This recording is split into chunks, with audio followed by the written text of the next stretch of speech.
ধৈর্যের পরীক্ষা নেবেন না ইসরায়েলকে হিজবুল্লাহ প্রদানের হুঁশিয়ারি।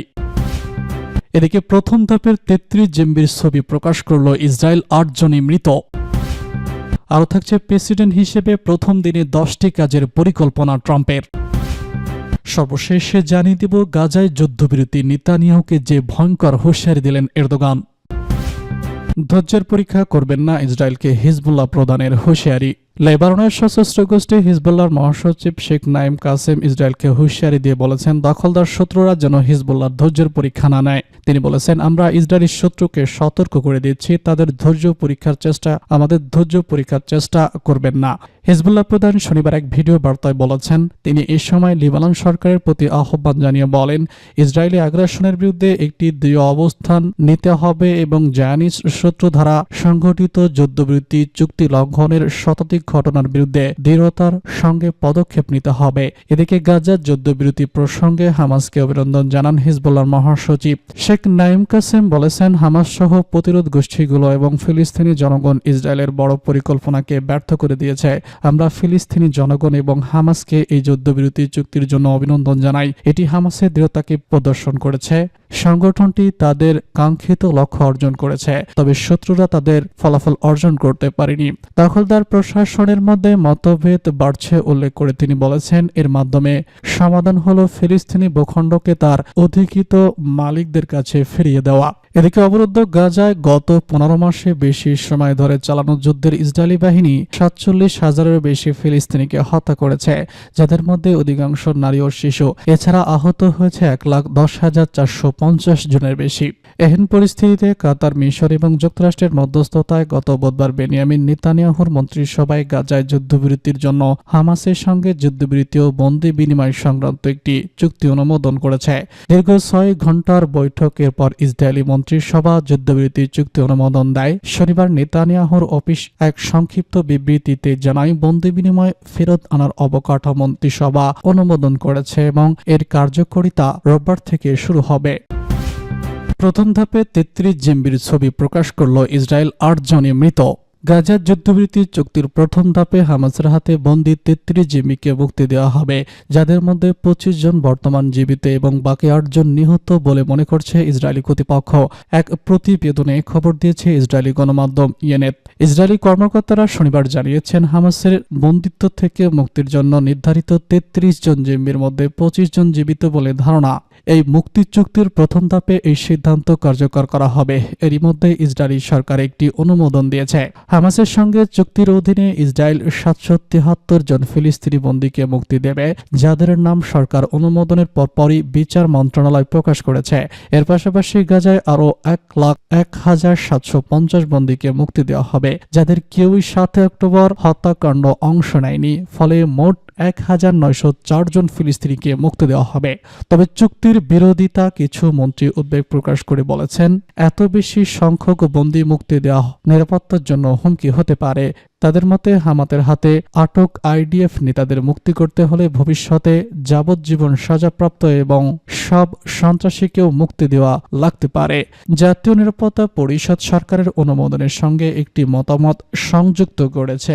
এতে বলা হয়েছে, নিরাপত্তা সংস্থাগুলোর মতে চুক্তিটি গ্রহণ করা এখন জরুরি এবং আবশ্যক। চুক্তিটি ইসরায়েলের নিরাপত্তা সংক্রান্ত মন্ত্রিসভার পাশ হয়ে রাজনৈতিক অর্জন করেছে। এর মার্কিন প্রেসিডেন্ট জো বাইডেনের এক চিঠিতে, যেখানে তিনি বলেছেন, চুক্তির পরবর্তী ধাপ যদি বাস্তবায়িত না হয়, তবে ইসরায়েলের গাজায় যুদ্ধ পুনরায় শুরু করার অধিকার থাকবে। অন্যদিকে চুক্তি অনুযায়ী আইডিএফ সীমান্তে 1 মাইল চওড়া একটি নিরাপত্তা অঞ্চল 50 দিনের জন্য নিয়ন্ত্রণে রাখতে পারে। হামাস ও ইসরায়েলের মধ্যে টানা 15 মাস ধরে লড়াই শেষে এই চুক্তির অগ্রগতি মূলত বাইডেন ও ট্রাম্প প্রশাসনের পরিবর্তনের সময় এসেছে। হামাস চুক্তিটি সম্পন্ন করার জন্য ট্রাম্প ক্ষমতা গ্রহণের আগে বিশেষভাবে উগ্রবাদী উদ্গ্রীব ছিল। এছাড়া ইসরায়েলি কর্মকর্তারা আরও বলেছেন, এই সময় চুক্তি না হলে ভবিষ্যতে এটি সম্পন্ন করা সম্ভব না অনেকের মতে। প্রেসিডেন্ট হিসেবে প্রথম দিনে 10টি কাজের পরিকল্পনা ট্রাম্পের। দ্বিতীয়বারের মতো দায়িত্ব গ্রহণের প্রথম দিনে বেশ কয়েকটি নির্বাহী আদেশ জারির ঘোষণা দিয়েছেন। আগের মেয়াদে প্রথম দিনে মাত্র একটি আদেশ জারি করেছিলেন তিনি, যা ওবামাকে নিয়ে ছিল। এবার তার পরিকল্পনা আরও বিস্তৃত। ট্রাম্প অবৈধ অভিবাসীদের লক্ষ্য করে যুক্তরাষ্ট্রের ইতিহাসের সবথেকে বড় নির্বাসন কার্যক্রম শুরু করার প্রতিশ্রুতি নিয়েছেন। নিউ ইয়র্কে এক সমাবেশে তিনি বলেছেন, প্রথম দিনে আমি সবথেকে বড় নির্বাসন কার্যক্রম শুরু করব। অপরাধীদের আমাদের দেশ থেকে বের করতে হবে। তবে এই পরিকল্পনা অভিবাসন বিশেষজ্ঞদের উদ্বেগ বাড়িয়েছে, যারা বলছেন এই বাস্তবায়ন করা কৌশলগতভাবে কঠিন এবং সামাজিকভাবে ক্ষতি হতে পারে। ট্রাম্প জন্মসিদ্ধ নাগরিকদের নিয়ম বাতিল করাও প্রতিশ্রুতি দিয়েছেন।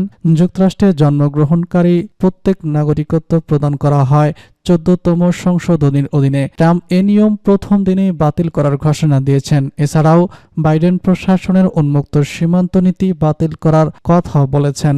ট্রাম্প জানুয়ারির 6 তারিখ ক্যাপিটাল হামলার ঘটনায় জড়িতদের ক্ষমা করার পরিকল্পনার কথা জানিয়েছেন। প্রথম দিনেই আমি এ বিষয়টি দেখব, তিনি বলেছেন। তবে এই সিদ্ধান্ত নিয়ে তীব্র বিতর্ক সৃষ্টি হয়েছে।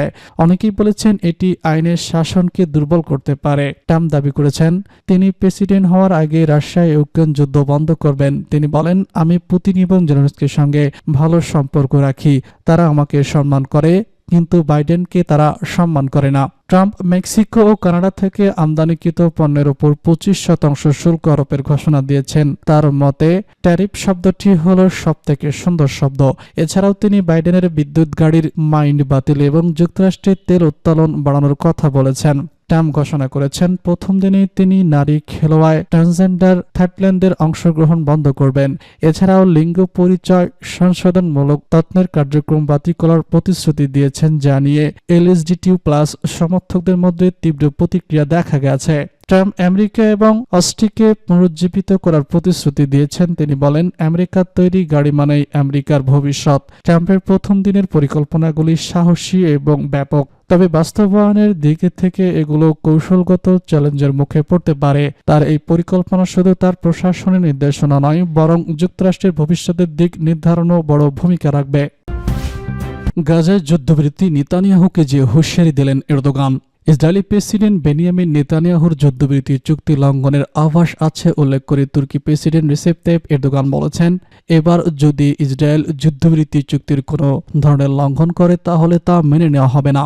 তিনি আরো বলেছেন, ইসরায়েল আমাদের গাজায় ভাই বোনদের উপর দীর্ঘ 15 মাস আগ্রাসন চালিয়েছে, কিন্তু এত মেসাকার চালানোর পরও তাদের প্রতিরোধ ব্যুরো দখলদার বাহিনী ভাঙতে পারেনি। এক্ষেত্রে তারা ব্যর্থ হয়েছে। আগামীকাল থেকে কার্যকর হতে যাচ্ছে ইসরায়েল হামাস যুদ্ধবিরতি চুক্তি। তা 3 ধাপে কার্যকর হবে। প্রথম ধাপে হামাসের হাতে আটক 33 বন্দীদের মুক্তির পরিবর্তে ইসরায়েলের কারাগার বন্দী থাকা ফিলিস্তিনের অনেককে ছেড়ে দেওয়া হবে। গাজার ঘনবসতিপূর্ণ আবাসিক এলাকাগুলো থেকে ইসরায়েলি বাহিনী পুরো পূর্ব দিকে সরে যাবে। এর ফলে বাস্তুচ্যুত ফিলিস্তিনি তাদের বাড়িতে ফিরতে পারেন। এছাড়া ত্রাণবাহী শত শত ট্রাক প্রতিদিন গাজায় প্রবেশের সুযোগ পাবে। চুক্তির দ্বিতীয় ধাপে আলোচনায় স্থান পাবে বাকি বন্দীদের মুক্তি এবং টেকসই শক্তির জন্য ইসরায়েলি সেনা প্রত্যাহারের বিষয়টি। তৃতীয় ও চূড়ান্ত ধাপে আসবে গাজার পুনর্গঠন। এর জন্য অনেককে বছর লেগে যেতে। তৃতীয় ও চূড়ান্ত ধাপে আসবে গাজার পুনর্গঠন। এর জন্য অনেক